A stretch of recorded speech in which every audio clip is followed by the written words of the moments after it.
ஒரு ஈ இருந்துச்சான். இது எங்கேயும் நான் சொல்லலை, இன்னைக்கு சொல்கிறேன். ஒரு ஈ இருந்துச்சான். அந்த ஈயினுடைய மம்மி அந்த ஈ கிட்ட சொல்லிச்சான், நீ எங்கே வேணாலும் போ, இந்த பளபளன்னு ஒரு காகிதம் இருக்கும், அந்த காகிதத்தில் மேலே மட்டும் உட்காராத. ஏன்னா உங்கள் வாப்பா அப்படி தான் செத்து போனார், உங்கள் அப்பா இருக்கார்ல அவர் அதில் தான் செத்து போனார், நீ அங்கே மட்டும் உட்காராத. இது இப்படியே பயந்துக்கிட்டே இருந்துருச்சு. அந்த பளபளப்பு காகித பக்கத்தில் போவே இல்லை, அப்படியே இருந்திருக்குது.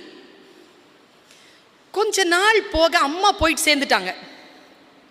இதனுடைய ஃப்ரெண்ட்ஸ் இருக்காங்கல்ல, அவங்க எல்லாருமே அந்த பளபளப்பு காகிதத்தில் போய் உட்காரதும், அப்படி ஜால்ரா காட்டி அப்படி சால்ஜாப்பு பண்ணி அப்படி வர்றதுமா பயங்கர சாகசம் பண்ணுறாங்க. இந்த ஈ பார்க்குது, நம்மளை மட்டும் எங்கள் அம்மா சொல்லிட்டு செத்து போயிடுச்சு போவாதுன்னு. அவங்களுக்குலாம் அம்மா இல்லையா, அவங்க அம்மாலாம் சொல்லலையா, அவங்க மட்டும் விளையாடுறாங்க, நான் மட்டும் அங்கே போகக்கூடாது, எங்கள் அம்மா சொல்லிருச்சே.